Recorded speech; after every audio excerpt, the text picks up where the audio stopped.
Vamos entonces a comenzar con historia y vamos a empezar con la economía colonial. Vamos a ver dos épocas importantes, a resumir dos épocas importantes, sobre todo toda la parte de la colonia, las consideraciones económicas, políticas, cómo sucedía con los indígenas y vamos a introducirnos también con la visión de lo que es la perspectiva principal de la época de la independencia y lo que después será el proyecto criollo. La economía de la colonia hay que recordar que estaba estrechamente ligada a la explotación de la materia prima y a la producción agrícola y textil. ¿De dónde se obtenía este elemento principalmente? Hablamos de la hacienda. ¿Y cuál es el fundamento entonces de la visión de la época colonial? Donde en esta época colonial se había creado estos grandes latifundios, estos grandes espacios de terreno donde principalmente se obtenía de la hacienda la materia prima que sería exportada a Europa y sería comercializada. Por lo tanto, hacienda y plantación son los elementos fundamentales. La plantación, como vimos anteriormente en Brasil, el fundamento, la caña de azúcar, el tabaco y otros elementos más. En la hacienda, principalmente la materia prima de lo que sería la alimentación y también tener el control de lo que son los indígenas. Eso no olvidarse, estuvimos revisando principalmente cómo la economía y el fundamento de la económico siempre va a estar basado en la hacienda. Otro de los elementos fundamentales de la economía para la época colonial es el comercio ultramarino. Comercio con territorios al otro lado del mar, comercio con las colonias. Por lo tanto, el comercio ultramarino es la principal base de lo que comenzará a ser un fuerte ya para Europa y será el motor y el fundamento de lo que sea el capitalismo posteriormente. Es una de las bases para que se dé el capitalismo es el comercio.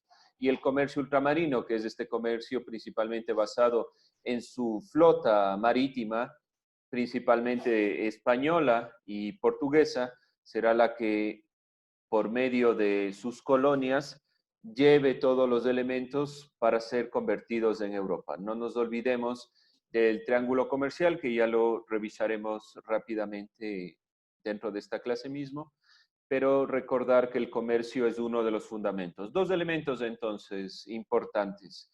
Lo que es principalmente obtener la materia prima que se envía directamente a Europa y este comercio ultramarino permite que exista un avance en lo que es cuestiones económicas, que fundamenta principalmente el modelo económico llamado mercantilismo. El mercantilismo, no olvidarse, acumulación, principalmente sistema de explotación a través de este comercio, principalmente del comercio ultramarino, por donde esta acumulación primitiva le permitió a España y al resto de Europa tener la hegemonía y el control político y económico del mundo en general. Preguntas, dudas, no se olviden, solo estamos haciendo un recuento y ahí iré yo también preguntando conforme vayamos avanzando. Bien, entonces, no olvidarse, ¿cuál es el fundamento del mercantilismo como acumulación primitiva? El comercio ultramarino por medio de los galeones, de los barcos y la flota española y portuguesa que llevaba cada uno de los elementos de la explotación agrícola y textil que se tenía en América y principalmente la elaboración se daba en Europa. ¿Durante qué siglo permanece el modelo económico, este sistema de explotación económica? Durante el siglo XVI hasta el siglo XVIII. La acumulación primitiva, que es el fundamento del mercantilismo, tiene dos fases. La fase de acumulación, donde se acumula principalmente en la colonia. Hablamos de que la economía está basada en esta acumulación. Se adquiere los elementos y la segunda fase es la realización. Los objetos de la acumulación son vendidos, son elaborados en Europa, son tratados y con esta forma se acumulan elementos. ¿Cuáles son los elementos más importantes de la acumulación? Siempre va a ser las piedras preciosas, sobre todo el oro, pero también se van a acumular elementos como la alimentación, que se intercambian, se venden para obtener otros. Modelo económico de la colonia, mercantilismo, basado principalmente en el comercio ultramarino, que es la obtención de los elementos por medio de la hacienda de la plantación, que será toda la economía colonial. Y esta acumulación primitiva, que posteriormente será el capitalismo, tiene dos fases. La primera fase, que es la acumulación, la adquisición de los elementos en la colonia por medio de las minas, por medio de la extracción en las haciendas o en las plantaciones, y la segunda fase, que será la venta de esos elementos, los objetos serán también elaborados. Triángulo comercial. ¿Cómo funcionaba el triángulo del comercio? ¿Alguien alguna idea cómo funcionaba el triángulo comercial? ¿Cuál era la funcionalidad del triángulo del comercio?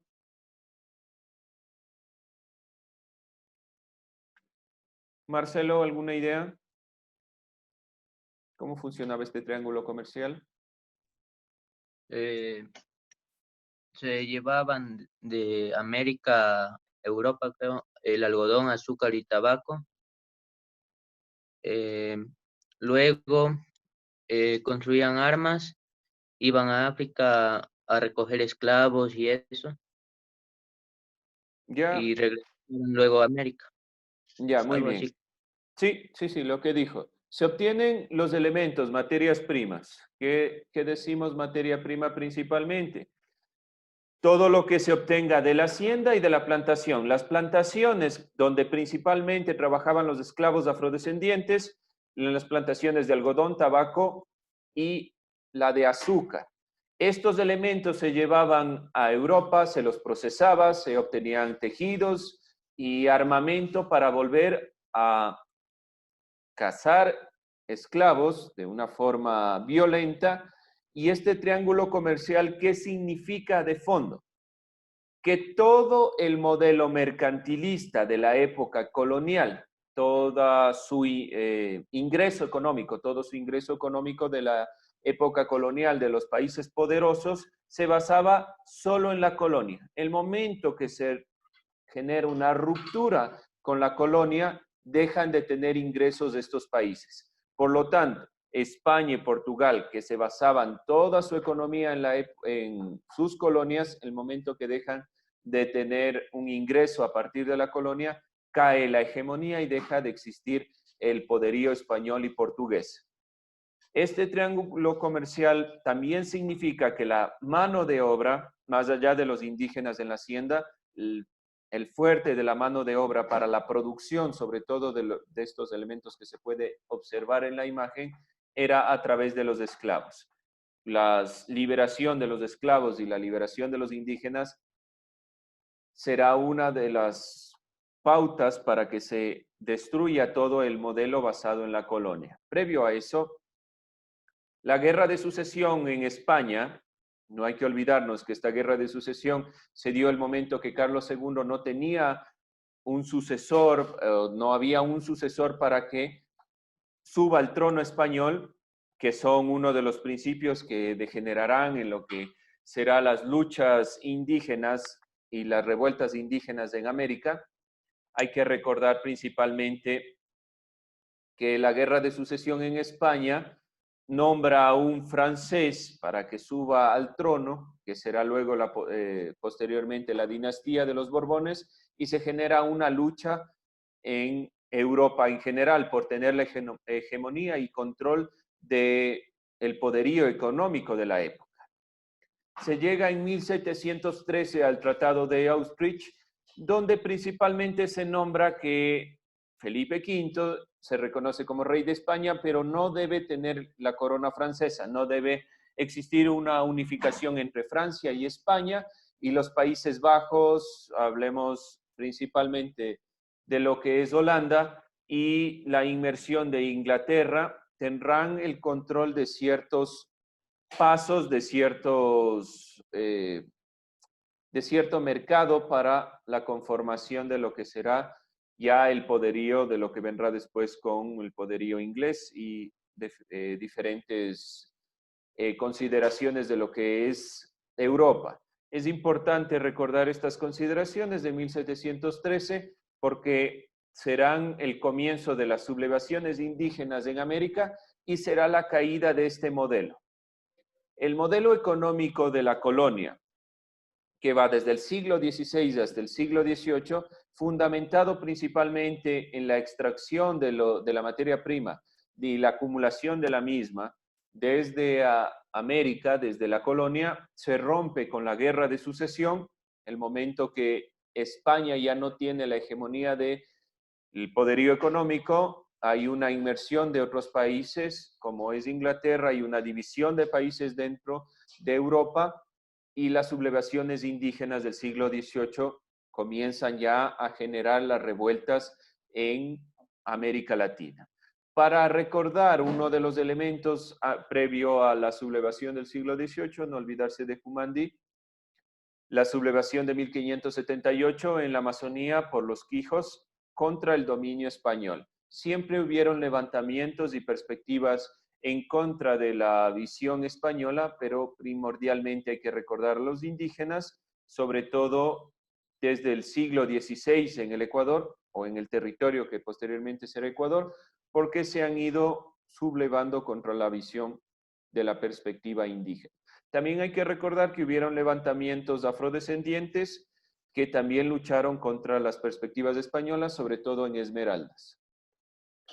Las reformas borbónicas, y esto a partir de la Guerra de Sucesión, donde la dinastía de los Borbones, que principalmente eran franceses, suben al trono español, comienzan a generar una serie de reformas. Las reformas y la forma en la que fueron aplicadas suscitaron el descontento, sobre todo de los indígenas en el finales del siglo XVIII, principalmente en la visión de los malos tratos, un incremento de lo que sería el cobro, y los servicios a la iglesia también fueron abusivos. Por lo tanto, hubo una serie de sublevaciones indígenas que no pasaron desapercibidas porque principalmente en el siglo XIX se darán las independencias de nuestros territorios. Vamos entonces, Tomás Catari, principalmente en Bolivia en 1777, inició una de las disputas importantes por recuperar su cacicazgo, donde siempre las disputas estaban en contra de la visión principal de lo que serían el cobro de los impuestos. Tomás Catari y Tupac Amaru II son los representantes más importantes. En el virreinato de Perú, Tupac Amaru II, que no era directamente un indígena, sino un mestizo, como ustedes pueden observar en la imagen, tiene vestimenta tanto española como indígena. Secuestra al corregidor Antonio de Arriaga en 1780, que cometía abusos por el cobro, no se olviden que era un corregidor, y los indígenas de la rebelión fueron capturados y ejecutados. ¿Qué era un corregidor? Vamos retomando esa perspectiva. ¿Alguien recuerda qué es un corregidor? ¿Cuál era la función de un corregidor, Andrea?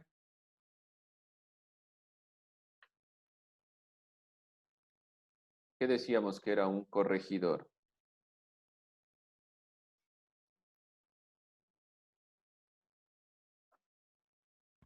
Era un funcionario real Ya, cuyo oficio comprendía varios ámbitos y desplazamiento desde el provincial hasta el municipal. gracias Luis. Era un funcionario del virreinato, era un funcionario de la colonia que comprendía varias funciones, pero la principal era el cobro de los impuestos dentro de su territorio, y la perspectiva era desde la reforma borbónica el incrementar los impuestos. Si España dejaba de tener el control de lo que sería el comercio ultramarino, de cobrar los impuestos por el ingreso de materia prima desde América, ya no podían tener la hegemonía del territorio, no podían tener la hegemonía tampoco de lo que serían los puertos. Inglaterra, desde el Tratado de Utrecht, y Holanda comienzan a tener una injerencia sobre la navegación y sobre estas consideraciones. Por lo tanto, los Borbones tienen que cobrar más impuestos. ¿De dónde van a sacar el ingreso económico que tenían? Comienzan a tener y a cobrar impuestos de forma excesiva a las colonias. ¿Cuál era la forma principal de cobrar impuestos? A los indígenas, no se olviden que los españoles generaban un consenso con los indígenas, entregándoles una parte de territorio para que de esa parte de territorio paguen al dueño de la hacienda una cantidad de dinero. Se incrementan estos cobros y comienza el descontento. Dos representantes, Tomás Kateri y Tupac Amaru II, demuestran que hay una sublevación inminente a partir de finales de lo que es el siglo XVIII y lo que va a ser principalmente, por ejemplo, el primer grito de independencia, el 10 de agosto de 1809-1810, en el territorio del Ecuador, y que comenzará con una serie de disputas para generar lo que es posteriormente la independencia de nuestros territorios. Bien, dentro de esa consideración, y ya propiamente hablando de la disputa posterior a lo que será la visión de los criollos, hay que tomar en cuenta el levantamiento de Fernando de Aquilema. ¿Qué recordamos sobre Fernando de Aquilema? ¿Alguien? ¿Alguna idea? ¿Cuál es una de las posturas principales del levantamiento de Fernando de Aquilema? No nos olvidemos, Tupac Amaru II y Tomás Katari, hablamos de 1700, por lo tanto siglo XVIII, estamos hablando ya de Fernando de Aquilema dentro de la rebelión de lo que sería en el siglo XIX. Mientras ustedes van recordando lo que se presenta de Fernando de Aquilema, vamos anunciando las principales propuestas. Después de estos levantamientos a finales del siglo XVIII, aparte de los indígenas, comienzan a darse una serie de visiones y perspectivas de los criollos y de los mestizos para las posteriores independencias. Las independencias en América Latina se dan a partir de los próceres. No se olviden de Juan Pío Montúfar en lo que será el Reino de Quito. La batalla de Pichincha, el 24 de mayo de 1822. El primer grito de independencia con los próceres, que será 10 de agosto, que generan un proceso. Pero ese proceso es un proceso de los criollos. No se logra romper la perspectiva si nosotros nos acordamos. Primera Constitución del Ecuador, 1830. Es una visión principal de los criollos para conformar principalmente una independencia basada en el modelo económico, político y social parecido al de la colonia, basado en la hacienda, basado principalmente en esta postura que las élites tenían una necesidad de controlar el territorio en base a su visión a través de la fuerza militar. Por lo tanto, el momento que se da la independencia, por ejemplo, batalla de Pichincha en el territorio de lo que es ahora el Ecuador.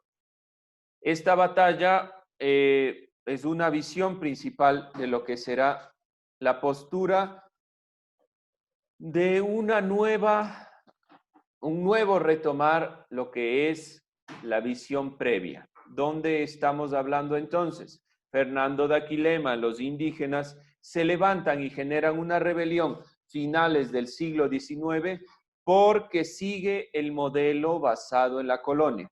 A pesar de que existió una independencia de España, ya no debíamos entregar la materia prima ni el oro a los españoles, ya no había una hegemonía de la colonia, ya no existía el virreinato, se generaron repúblicas, se generó la Gran Colombia, los distritos del sur y demás consideraciones.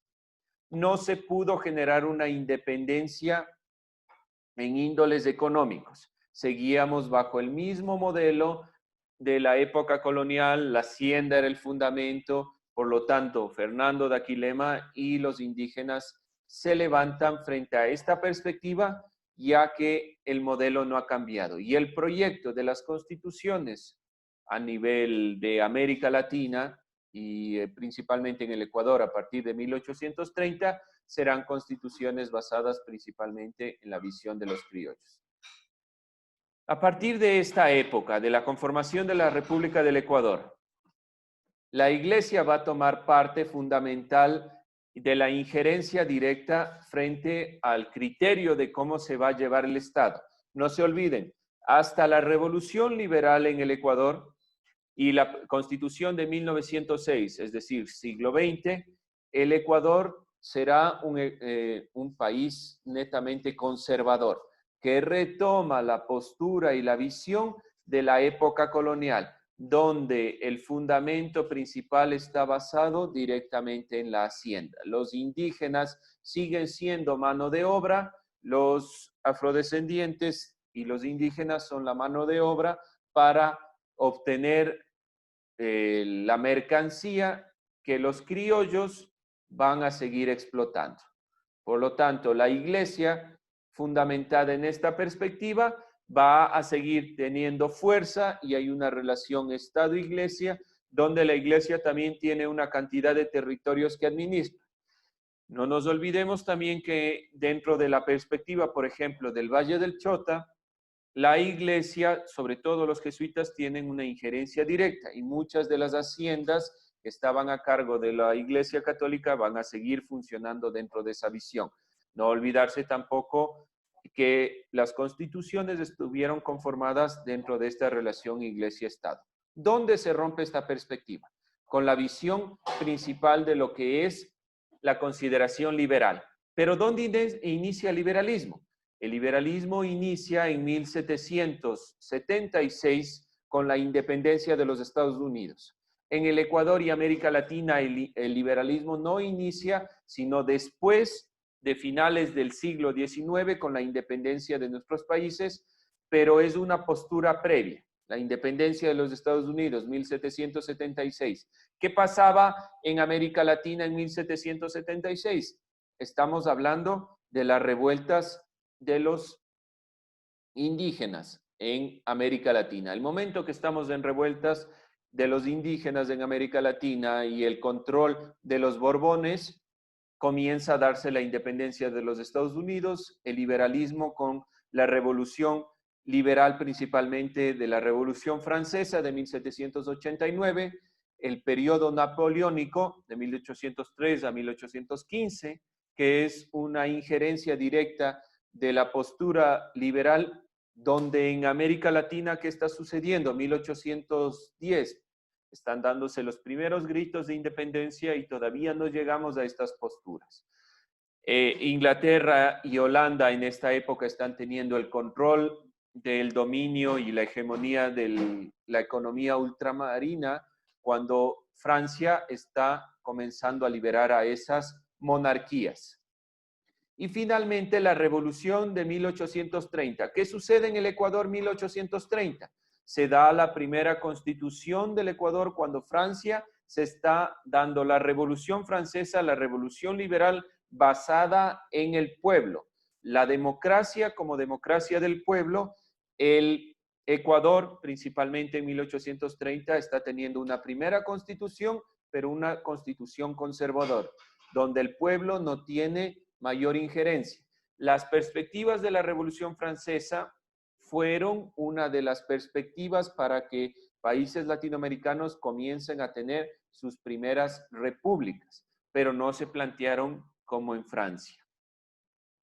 Dentro de ese contexto, Francia instaura una perspectiva de cambio económico en el siglo XVIII que se llama la escuela fisiocrática para combatir la visión principal del liberalismo que se está manifestando en Estados Unidos, este liberalismo que se planteó también en Francia, que se planteó como perspectiva de la Revolución Francesa. Un grupo plantea una nueva postura, La escuela fisiocrática, planteada desde Kisney y Turgot, plantean la visión de que hay que regresar a la perspectiva previa. Por lo tanto, no es que el avance en cuestiones económicas y políticas se da simplemente por el avance, sino que este avance también tiene desde diferentes puntos de vista. Y este punto de vista, que es una forma de retomar la visión de la monarquía, intenta generar el predominio de la agricultura. Por lo tanto, se comienza a dar el liberalismo, se da la Revolución Francesa, pero Francia no se mantiene en esta perspectiva y quiere regresar desde la escuela fisiocrática al predominio de la agricultura, al orden natural y un devenir en esta consideración. Bien, entonces, para finalizar, debemos recordar que la revolución liberal que se dio en Francia en el 1830 y comienza en 1776 con la independencia de los Estados Unidos, no se da hasta el finales del siglo XIX en el Ecuador, con la revolución liberal de 1895, 5 de junio de 1895, y la Constitución de 1906.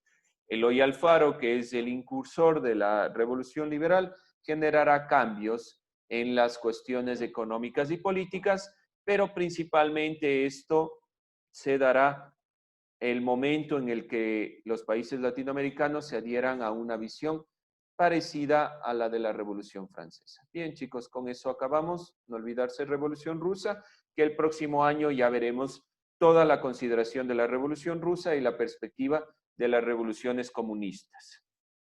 Con eso